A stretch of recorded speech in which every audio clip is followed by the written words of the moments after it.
The UK is taking giant steps in its space and defence technologies, and at the IDEX show in Abu Dhabi, it was able to show off some of these great new innovations. Just below us here, Major Rob Deane from the British Embassy in Dubai was welcoming visitors to the UK Defence and Security Exports display and explaining just how UK innovations can be part of the future projects. This is very exciting. This is representing the best of British technology when it comes to satellites and space endeavour.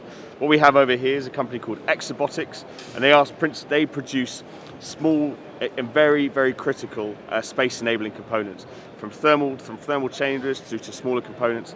They also have here, as you can see, a very interesting looking end-to-end rover service delivered by a Cube satellite.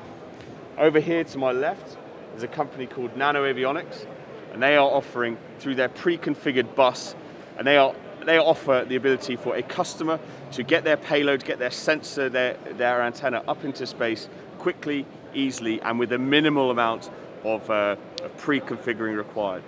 These two companies are trying to lower the bar in terms of for space entry.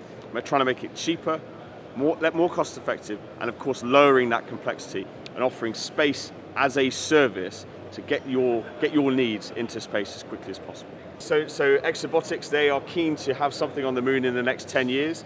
It may not look anything like this, but it could look something like this. Notice you've got the wheels on the bottom, and of course, much like the Mars lander, it would land with a bunch load of payloads and sensors and do some exploratory bits and pieces on the moon.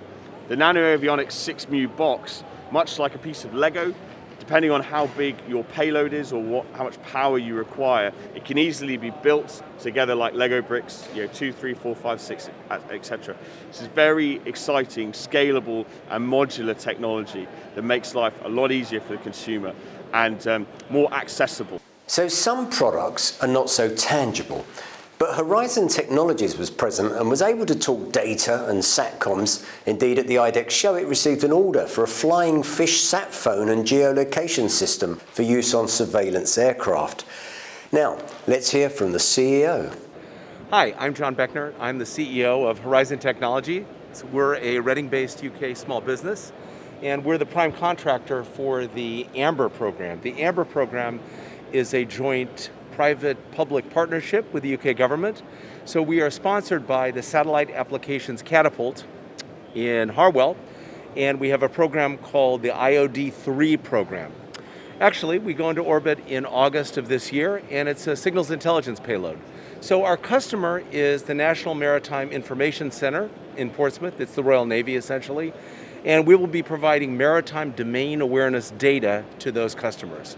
So we're very excited about this. As I said, we launch in August and start providing data this fall.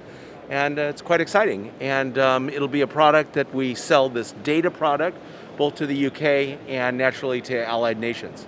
Some dramatic images were being shown by the UK thanks to Surrey satellites, as Major Deane explained. What we are seeing now, this is a model of Carbonite 2 that was launched in 2018 by Surrey Satellites in partnership with the UK government under Project Artemis, announced in 2019. This small satellite, which is produced by Surrey Satellites, which is the UK's premier small satellite provider, provides, amongst other things, full motion video from space. It's quite impressive considering this is not a scale model. This is literally the size of a washing machine and produces fantastic results, which you can see on the screen behind me. With 50% of the UK's defence exports heading to the Middle East region, it's no wonder that the country is also now pushing its space potential. With so many space programmes and collaboration projects in the Gulf, being at IDEX, despite COVID travel difficulties, put the UK in good stead.